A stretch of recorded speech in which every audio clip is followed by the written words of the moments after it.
Bismillahirrahmanirrahim. Assalamualaikum dan salam sejahtera. Pertama sekali kami ingin ucapkan terima kasih kerana sudi membaca training modul yang kami kongsikan di Wakelet ini. Kami amat menghargainya. Pasti anda tertanya mengapa kami memilih cara menjana pendapatan menerusi media sosial sebagai tajuk training modul kami. Kami memilih tajuk ini kerana seperti yang kita tahu, media sosial merupakan satu media yang paling popular dan banyak digunakan oleh pelbagai lapisan masyarakat pada masa kini. Masyarakat kini sering menggunakan media sebagai satu hiburan dalam hidup mereka. Namun, media sosial ini juga jika dilihat dari sisi yang lain, boleh dijadikan sebagai satu platform untuk menjana pendapatan.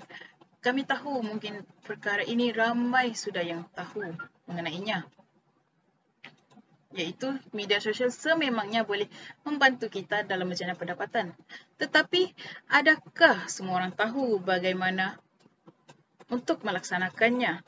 Oleh itu, kami telah memilih cara-cara menjana pendapatan menerusi media sosial ini sebagai tajuk training modul kami supaya anda lebih mengetahui dan memahami cara-caranya sekaligus mengenal pasti langkah-langkah yang perlu diambil untuk menjana pendapatan dalam media sosial, khususnya kepada anda yang ingin mulakan menjana kewangan di media sosial atau yang ingin memulakan perniagaan secara atas talian. Hal inilah yang telah mendorong kami untuk memilih tajuk ini sebagai tajuk training modul kami. Terdapat 4 objektif yang ingin dicapai oleh kumpulan kami bagi menjayakan Wakelet mengenai cara-cara menjana pendapatan menerusi media sosial. Objektif yang pertama ialah mengenal pasti langkah awal dalam menjana pendapatan melalui media sosial. Seseorang individu perlulah mengetahui atau menetapkan apa yang mereka inginkan dan apa yang mereka ingin jadi sebelum menjana pendapatan agar boleh mencapai ke tahap jangka masa yang panjang. Objektif yang kedua, mengkaji media sosial yang boleh digunakan oleh golongan masyarakat dalam menjana sumber pendapatan.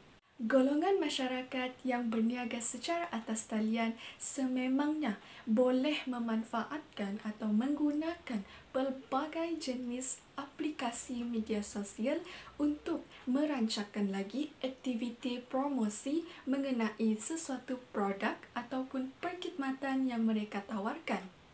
Malah, kami juga tidak lupakan golongan orang kurang upaya. Kami turut mengkaji bagaimana golongan orang kurang upaya ini menjana sumber pendapatan menerusi media sosial. Selanjutnya, objektif yang ketiga ialah membina isi kandungan yang menarik dan mengikut trend terkini untuk menjana pendapatan.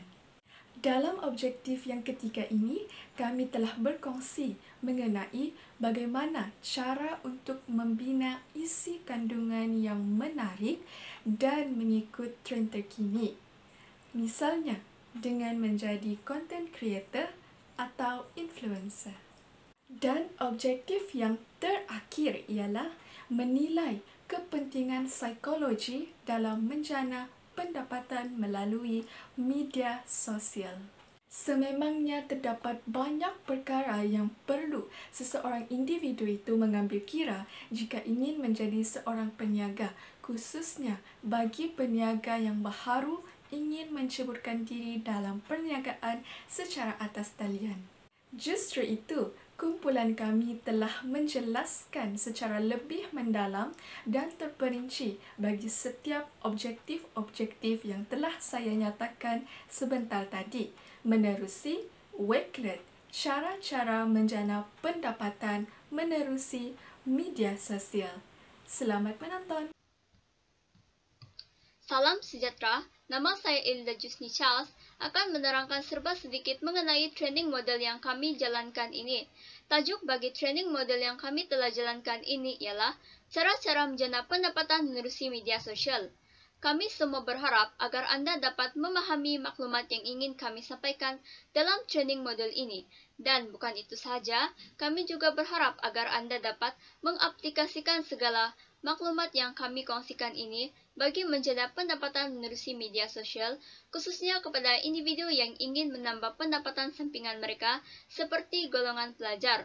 Selain daripada itu, dalam training modul ini juga, Anda akan memperolehi banyak maklumat yang berguna seperti mengenal pasti langkah awal, membina isi kandungan yang menarik, dan juga menilai kepentingan psikologi. Tambahan pula, platform yang kami gunakan untuk menyampaikan training modul ini ialah Wakelet. Wakelet ini mempunyai banyak kebaikan kepada kami dan juga kepada Anda semua yang membaca training modul ini. Kerana Anda tidak memerlukan akaun untuk membaca maklumat yang kami sampaikan ini. Anda hanya perlu menekan link yang telah diberikan. Bukan itu saja, Anda juga boleh menukar bahasa kepada bahasa yang lebih Anda fahami, seperti bahasa Inggris, bahasa Cina, dan banyak lagi bahasa, dan Anda boleh memilihnya. Akhir kata daripada saya, semoga Anda dapat memperoleh banyak pengetahuan yang berguna daripada training modul kami ini. Sekian dan terima kasih.